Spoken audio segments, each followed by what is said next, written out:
I'd like to encourage you all to start thinking about your tough questions and write them down on those little note cards that you have there. We'll be collecting them during the presentation, and then we'll be presenting them to our distinguished speaker today. And I also want to take a second to really thank the organizers of this entire event today, Mark Levin and Camille Crittenden. Thank you.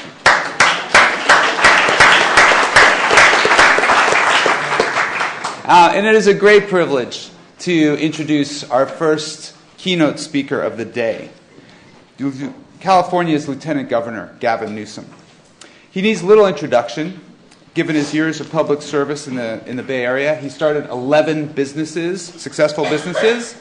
He was elected mayor, the youngest elected mayor in over 100 years. He served 2 terms as mayor and then was elected as Lieutenant Governor of the state of California. Now, the world looks to California for innovation, and it has never been disappointed in Gavin Newsom. He has been a real visionary, rethinking issues such as homelessness, gun violence, and gay marriage, where he was 10 years before his time and has been vindicated this year. So you really deserve it.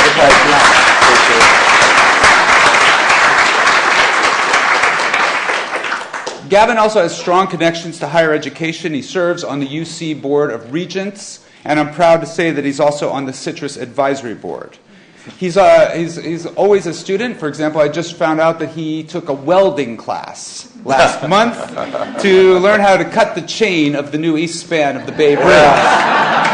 Yes, sir. Safety first. It's been a pleasure to know him for many years. I was introduced to him by Mike Farah, my brother-in-law Jordan Schlane. One thing we have in common is that we both have incredibly successful wives who are both filmmakers. Yeah. And so we've actually got to hang out in Sundance at the film festival. And I've always been impressed with Gavin. I find him to be incredibly progressive in his thinking, incredibly sincere, bold, and he is really, truly a natural leader. Earlier this year, he released a book, Citizenville, How to Take the Town Square Digital and Reinvent Government, based on his experience in government. And in particular, in all the technological and social media developments that have happened. He is literally a call to reinvent government and the way to engage its citizens. And inspired by this book and his enthusiasm for this new wave of civic and social apps, I emailed him last week with an idea that we might put together a citizen report card for the state of California. And I didn't really expect a reply, but within 24 hours, I got a reply back from him and his chief of staff saying they love the idea, let's get to work. So I'm pleased to say that we're working on it right now with a team of engineers and social scientists. We plan to launch it early next year, and please stay tuned for details. So please join me in welcoming Lieutenant Governor Newsom. Thanks. Thanks, Ken. Thank you, Ken. Thank you. I'd use the podium if I had any prepared remarks. Considering I don't, I'll come out from behind it. Camille, thank you very much. Mark, thank you both for helping organize this and get me here. Paul, thank you for all your stewardship and leadership. And thank you, Ken, for your introduction, for reaching out and inviting me here to CITRIS and also inviting me on the board. I'm a big fan of CITRIS. And I got to say, it's one of the great legacies of former Governor Davis, who actually took a surplus and rather than just squandering that surplus on a lot of little things, decided to do a few big things. And CITRIS is one of the few big things, these pillars now at our university system that are anchoring a notion that it's not just good enough to research and publish. We've got to research and commercialize. We've got to make real this conveyor belt for talent at the UC system and make real the opportunity to enliven people's senses, distill a sense of well-being, and create that entrepreneurial energy that defines the best of a state. of dreamers, a state of doers, California. So I'm a big fan, and I'm grateful to be here because of the work you do as well. So let me, a politician in a book. I get it. Usually, people take a deep breath, they yawn, and they roll their eyes.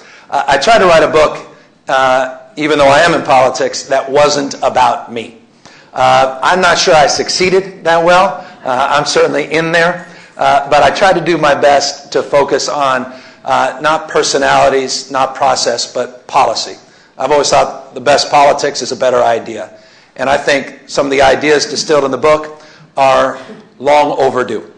And I come from the perspective that I had, as Ken was said, from the private sector. I've had the pleasure now of being involved in development of now about 17 businesses. Just opened our 17th in Napa. It's under construction. I've got close to 1,000 people that I employ in the state. And I say that honestly not to impress you, but to impress upon you where my bias comes from, where my energy comes from, where I'm enlivened most. It's that small business person that puts everything on the line to take risks and create opportunities.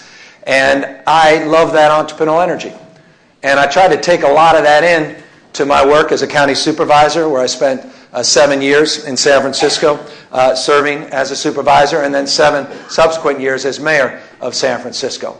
And my experiences shaped some of what is presented in the book. And my experience is hardly one of enlivened success. In fact, it's dominated with a series of examples of failure and shortcomings, and my own struggle and frustration to make government more nimble, more responsive, more, dare I say, business-like. And I'll get back to that without losing half of the audience. God forbid we make government more business-like.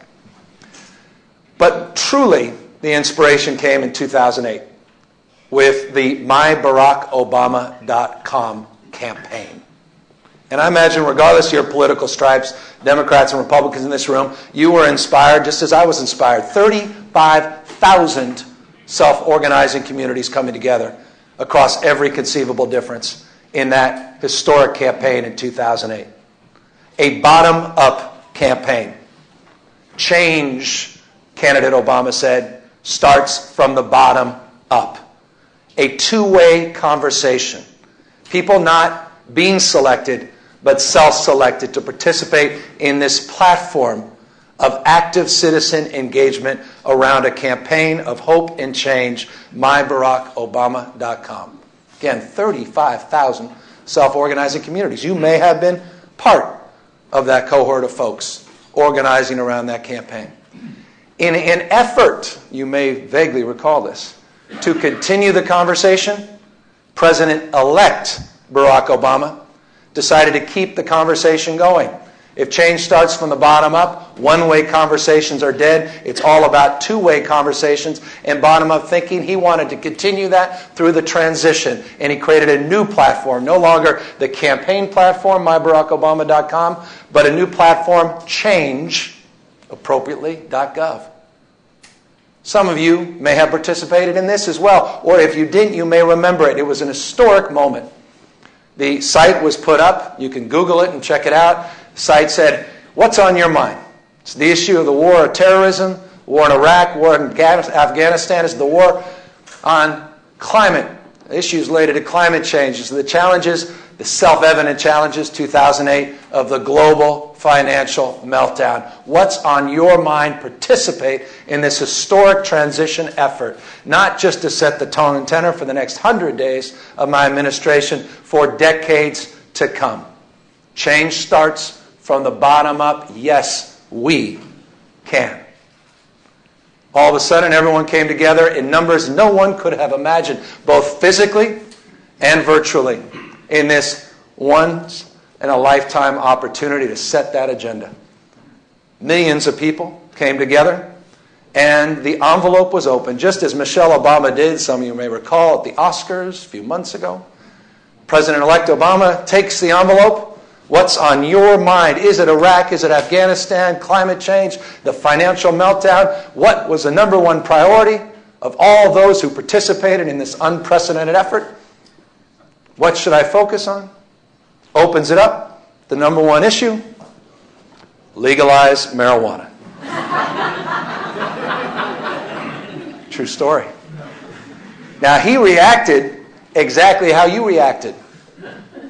But the online community wasn't very happy because they were serious. They said, if it's yes, we can, change starts from the bottom up. It's about a two-way conversation, Mr. President-elect. Why were you so flippant? So what did the President-elect do? I'm not criticizing him. I would have done the same thing. Mayor, what do you imagine he did? He decided to, well, take the site down for reconstruction. It had to be fixed. It just wasn't robust enough for everyone who wanted to participate. Never to emerge again. Google it right now. Change.gov, static web page. Opening letter from the President-elect. I paraphrased it. You won't see any mention of legalizing marijuana, but what happened is the Change.gov transition went to whitehouse.gov, the old White House website.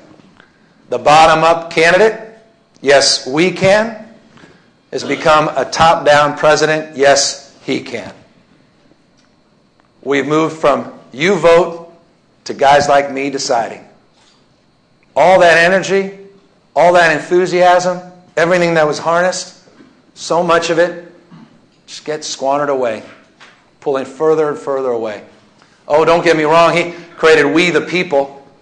It's a petition site to petition government to do more for us. Of course, that didn't go so well. You may recall, a few months back, had a big issue around a particular CNN broadcaster talent, some guy from England, you may know his name, started CNN a few months ago and he upset the NRA. So there was a petition site to get rid of him and send him back to England, the country that forced Americans to bear arms in the first place. Because, well, we just didn't like his point of view in politics, forcing Jay Carney, the poor White House press secretary, to actually have to respond because, well, We the People forced the White House to respond after any petition had more than 5,000 signatures. This thing got 95,000+ signatures. Petition sites. When in doubt, petition sites. Petition government to do more things for us. The old model. You vote, we decide. So out of frustration and enlivened nonetheless by that campaign and that bottom-up thinking, I started putting together my thoughts and started reflecting on my own struggles as mayor and supervisor and now as lieutenant governor. In the great state of California, as I said, a state of dreamers and doers, but more importantly of entrepreneurs, of innovators, a state that's prided itself on being on the leading and cutting edge. Entrepreneurialism running through our veins. And all this change around us, and then I went up to Sacramento. Sure, I've participated, and it's not an indictment, but I've been to the DMV too.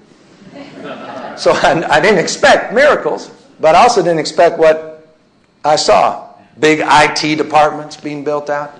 Procurement contracts, RFQs, RFIs, RFPs. Don't ask me in the Q&A, I'll explain that. Lowest responsive bidder, not just the lowest bidder. Got to open back up, procurement process. All of a sudden, new governor, oh, we'll delay that. And here we are with what we've got. Dozens and dozens of big IT projects. Not millions, but tens, or in specific examples, hundreds of millions of dollars over budget. Outraged. You don't know much about it. You know all about the Recreation Park scandal, right? All of you knew about that. Well, remember what that scandal was at Recreation Park? Read about it every single damn day. It was that we had a budget crisis, and the Recreation and Parks Department chose to not spend money they had in an account. That was the scandal. As opposed to the My CalPERS scandal that you never heard of. Or the DMV upgrade scandal with HP that you never heard of. Or the other consolidations of our payrolls that you never heard of. Where we're not over by 20% or 100%, but 800-900% over budget. There's one project, I kid you not, look it up, $260 million project, I'm not making this up. 5 years in was going to be done. 5 years in, they decided to do an audit. Showed it wasn't even close to a quarter of the way done. We had already spent twice the money, $500 million, on a $260 million project. They said we could get it done in 7 years. for $1.8 billion. I'm not making it up. $260 million to $1.8 billion. We decided to scrap it. $500 million gone. That's just one of many. And you didn't know about that. That went on the front page of the paper every day. But that happens every day. It's just a golden oldie. It's an example of the old industrial mindset that permeates government of all sides in terms of its use and adoption of technology. So the whole book started with the premise: how can we govern with the tools of technology as effectively as we campaign with the tools of technology? We're so, relatively speaking, we're good at using technology to amplify voices, to get elected, to get you to volunteer, to get you to write a check, to get you to turn out and vote. But once the election's over, we turn off that energy and we move back to this broadcast model.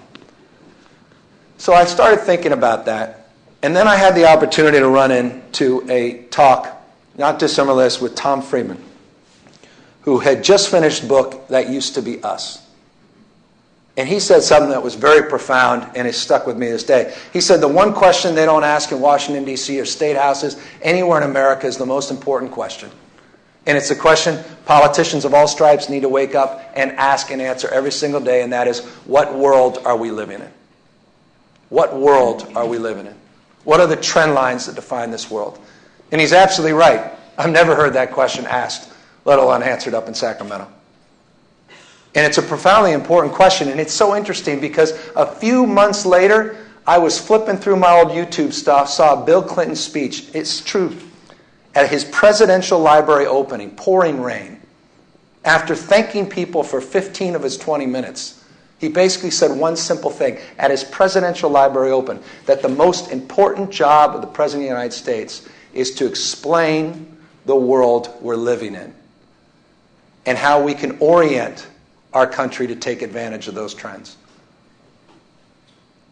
And I started thinking about that in the context of the world we're living in. And that narrative doesn't exist, humbly, I submit. Certainly here in California. We've had a great debate about solvency, but we sure as heck haven't had a debate about greatness. We're not in the future business anymore. We were the tentpole of the American economy, 50s, 60s, and 70s. You know all this. And in the last 3 decades, we've become average in a world where average is over. Every week, there's a book with that same title, Average is Over. Tyler Cowen just wrote a book, Average is Over. Chapter 7 of Tom Friedman's book, The World is Flat, Average is Over. McAfee and these other futurists, average is over. Global curve is raised. You can't continue to do what you've done and get what you've got. The old saw, continue to do what you've done and get what you got. You fall behind further and further in this world. A world, as Friedman said, is no longer connected, but hyper-connected. A world that he describes so succinctly and I think so powerfully by saying the following. He wrote a book that you all know, The World is Flat. It was on the New York Times bestseller list in 2005, not that many years ago. And you look, it's a book about globalization, and it's a book about technology. And you go in the index under F, FA, FAC, Facebook is not even in the book.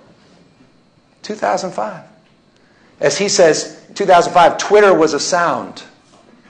The cloud was in the sky. 4G was a parking space, LinkedIn a prison. Apps were things you filled out to get into Berkeley. Big data was a rap star. And Skype, for most of us, was a typo. Those things are ubiquitous in our lives. They didn't even exist 6, 7, 8 years ago. A world that's no longer connected, but a world now that's hyper-connected. The rate of change is unimaginable. So my long-winded point is this: government's on a collision course with the future. We're legitimately on the leading and cutting edge of 1973. By the way, that's when the plumbing was installed at the DMV. They built some fancy websites on top of that plumbing, but literally after HP killed the contract by spending way more than half the money, not even close to halfway done, and were fired a few months ago, the head of the DMV said, this thing could collapse any day. $280 million vanished. It's not just a technological problem, it's a cultural problem. It's a mindset. We're still building out IT systems. We're still creating IT departments.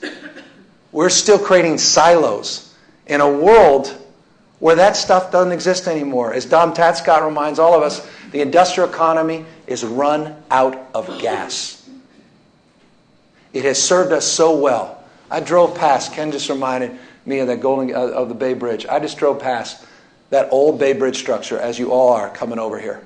What a symbol of the industrial past. That was a bridge 75 years ago, built to last. Top down. Trust structure. Rigid. Of course, in this world we recognize built to last doesn't necessarily work. It's got to be designed to change. The new structure. Flexible. Vertical. Being replaced with horizontal. The world is dramatically changing. The industrial economy is run, I guess. You say, well, what the hell is he talking about? Just think about the media industry. Think about newspapers. No one ever saw Craig coming along. Craig Newmark, right? Decides to gut the entire model of classified ads. And it's the beginning of the end of the newspaper industry. 70. So I read this the other day. 70 major newspapers have gone bankrupt in the last 9 years in the United States. Publishing industry, now I understand it more intimately. What's happened to that? But then you start thinking, well, think about the music industry. Steve came along. Jobs. It was kind of fun when Napster and Sean Parker were going after the folks at Metallica and having a little war, and all of a sudden Jobs goes, this is interesting, and created a new platform, and you're not buying albums anymore, you're buying songs. Seen the same thing in the financial service industry. Just ask Chuck. I've got an uncle, literally, you probably do too, or an aunt, stockbroker, good old days. They still talk about it. Probably, I'm not kidding, it's probably only on the second martini right now. It's 1:30. Be on his third soon. And about the third martini, he talks about the good old days when it was $350 in the 80s to go through him just to get one share of IBM. Until Chuck Schwab came along, screwed the whole industry up. E-trade. Technology radically altering the financial service industry. It's no longer a vestige of its old self. You're seeing the same thing in the share economy now with Lyft and Uber taking on those taxi cab cartels. The world is changing dramatically. Government is still captured in 1970s mindset. Something's got to give. Thus my book, Citizenville. The focus is on a fundamental belief that I never thought I'd ultimately advance, and that is the idea of citizenship, thus Citizenville. This idea that we allow government to do things to us, and we're not working with government to do things together. We're not co-producers. We're subjects. We're inert. We're not active. Citizenship is not just about election day. It's about what happens in between. And there's no mechanism of engagement after election day. We're stuck. Again, it's a broadcast model. You vote, I decide. So how do we shift that? Donald Kettle wrote years ago, very anonymously, that government was like a vending machine. You put in your dollar taxes, and you get limited choices. Police, fire, healthcare, education, national defense. And if you don't like what you get, what do? You've all done it. You kick the machine. You shake the machine. That's the next election, or maybe that's the Tea Party movement or the Occupy movement. It's a framework of finite choices. You didn't necessarily decide what choices were in the machine. You just put your dollar taxes in. Someone else decided for you. And the whole debate of government is about the size of the machine. The whole new thinking is about platform thinking. Back to Steve Jobs. He's not in the apps business. Apple's not in the apps business. They came out, 7 or 8 apps, maybe a dozen apps when they came out with the iPhone? They came up with a platform. They didn't have all the answers, but they created a platform for engagement. That platform thinking is my argument in the book. Not machine thinking, not assembly lines thinking, not mass thinking, like mass education or just mass production, standardized services. It's about more choices. It's about more voices. It's about democratizing that kind of engagement. It's about active citizen engagement. Platform thinking. That's the new frame. And it's about what citizenship is all about. It also then led into a third point, and I'll close in just a moment to take advantage of all of you and some questions you may have, and have a dialogue, since I'm promoting a dialogue, not a monologue. And that is the idea of leadership.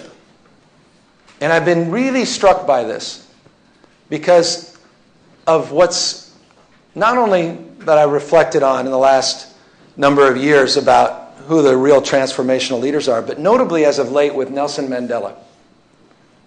He's in the news every few weeks, right? Is this it? On his deathbed. And look at the scrolls. The overwhelming majority of scrolls, when you see Nelson Mandela back in the hospital, it doesn't say ex-president Nelson Mandela as often as it says leader Nelson Mandela. And I thought that somewhat fascinating. Because you would think the highest achievement for someone would become president of his or her country. But we don't connect necessarily that dot with Mandela. Most of us would be hard-pressed, I mean this, even if you saw that movie, to tell me what his great accomplishments were as president of South Africa. But I bet the vast majority you can go on and say what he represents. Not only folks in South Africa, but the rest of the world as a leader. And I'll be candid with you, it's not wonderful things, but it was hardly an enlivened and exciting presidency. And it didn't last that very long. It was symbolically powerful. But his leadership transcended that role. And then I was thinking the other day, notably, as we were talking about the March on Washington 50 years ago, it wasn't President Martin Luther King. It wasn't President Gandhi. In fact, Gandhi was given multiple opportunities. You all recall, you're fancy, educated folks. Multiple opportunities to run for elected office, said no, no, no, no, no. Cesar Chavez, president, governor. Mother Teresa, was she even pope? She must have been. She wasn't. And you even think of people like Havel. You go, aha, gotcha. He was president for many years. Multiple terms in Czechoslovakia. But you recall just from his own writings, he talked about his struggle of going from philosopher to president. And what was his greatest play when he was done? It's called The Power of the Powerless. And he lamented so often about the constraints of leadership in the context of formal authority. So the idea of leadership is something, for me, profound in a world where we're desperate for leadership. And you don't need examples, you've got them. It's obvious. But I'm just now wondering if it was ever the guy or gal on the white horse to begin with that was going to come save the day, or ever did. This issue, I think, can best be summed up by just thinking about four of the folks I just mentioned. You think about Gandhi in, say, 1929. Think about King. We don't need to go to 63. Let's do 59, before the March on Washington. Or Havel and Mandela, 85, 88. Arguably the years at the peak of their influence. You can legitimately argue those are the years where those four leaders were at the peak of their influence. They all had two things in common. One, you all know. At the peak of their influence, the four of them shared this in common. That was jail time. Interesting. And number two, none of them were in elected office. They all exercised their moral authority. They didn't wait to be something to do something. True leaders. In so many ways, you think about campaigns and you think about all that promotion and that promise of a candidate, all that originality, all that authenticity, all that hope that every 2 or 4 or 6 years we promote and we submit to. How often, more often than not, almost without exception, we're disappointed. And the question is, why? And you've got to start thinking about that distinction between moral authority and formal authority and the constraints of office. We're all quoting Lincoln because we all loved the movie. And you may recall 4 years ago, all Democrats were quoting the Bible because we had lost those midterm elections so badly, we thought we needed to go to Applebee's and read the Bible. Literally, there was a book about Applebee's saying that was the reason Democrats lost. And go back, my close friend Nancy Pelosi, I'd never heard more Bible phrases out of her mouth over 2 years. I honestly started listening to country music, and I like it. Thought it would help. But now we're all doing Lincoln. It's safer. And there's a great quote from Lincoln. It says, "We're all born originals." I love this quote. "We're all born originals, but we die copies." We're all born originals, but we die copies. Back to my point about candidates for office. All that originality. They get into office, and all the realities of governing and all the constraints of governing take place and shape. We give them one more chance, don't we? We always do. They'll break out of it. They'll be unencumbered with an election. They'll be free to be that person we always knew they would be in their second term. And yet they term out like everybody else. It's as if governing de-geniuses you. So what is leadership in this new paradigm? And how does technology radically alter the capacity for individuals now to lead? Where power is being decentralized and now being pushed downward and outward and into your hands, literally and figuratively.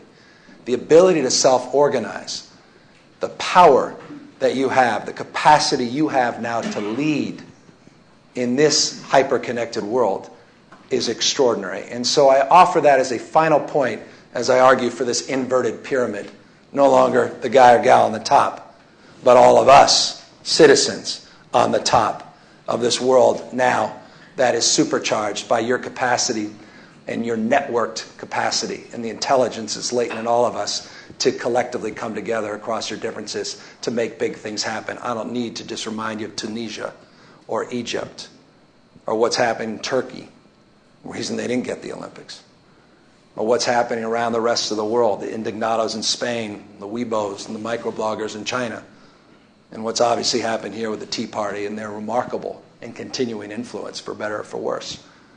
The capacity for people, individuals, and now the new dialectic between those on the outside and those of us trapped in this old industrial system that's dumb and slow, with all the friction of chaos of smart but chaotic, is going to define, I think, a lot of the white waters that are ahead of us in the next decade or so. And I think it's very exciting, and I think it's very enlivening. So that's my disconnected presentation. And I look forward to what's on your mind and start filling in some blanks and be a little bit more prescriptive as it relates to the new notions of transparency and open government, and notably the topic of the day, open data. Thank you all very, very much.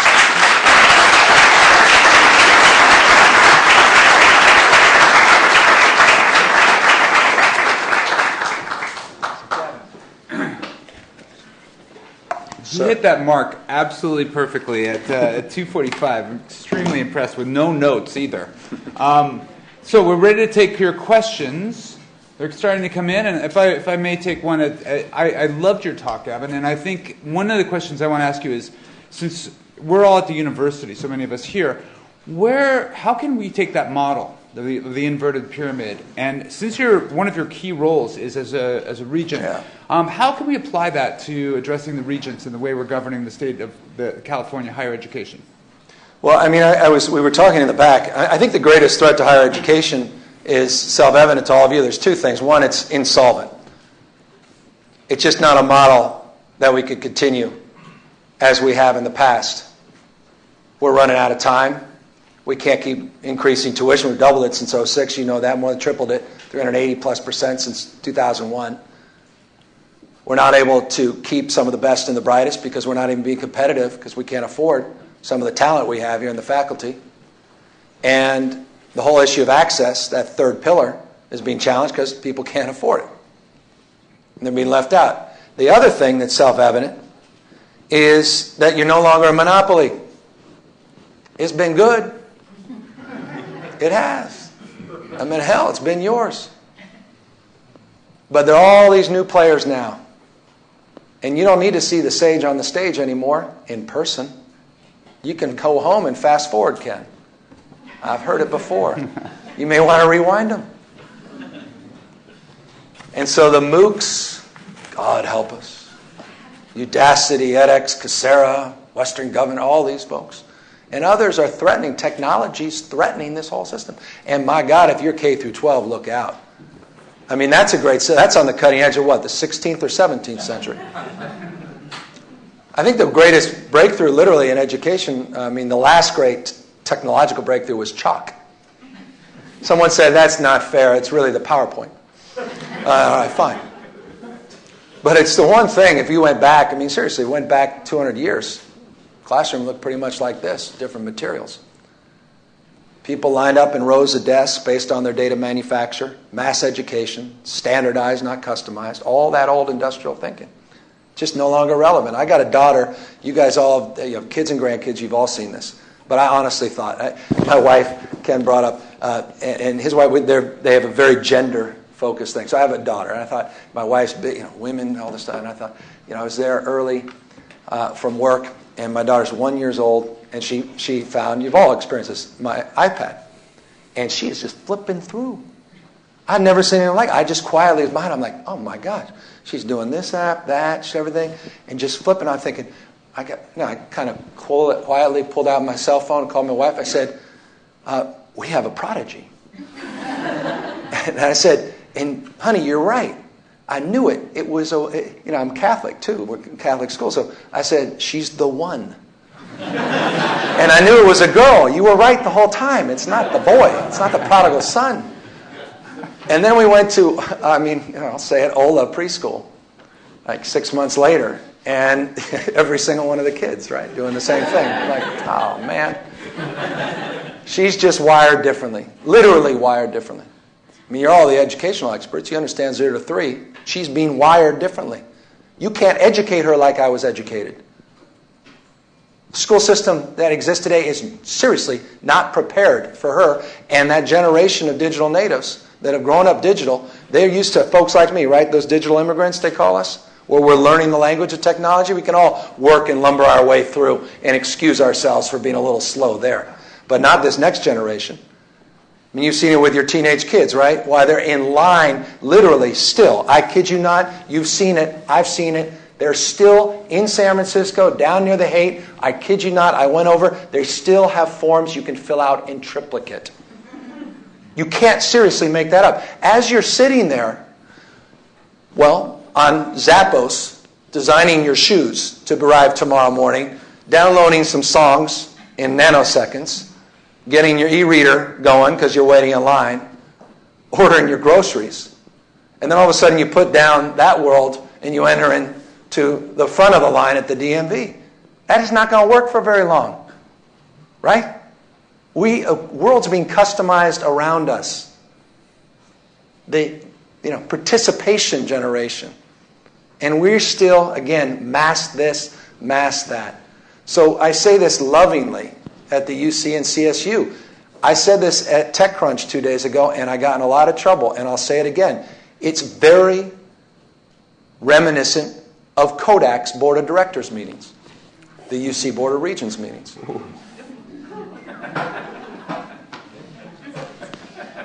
Hell, Kodak, remember, they invented the digital camera.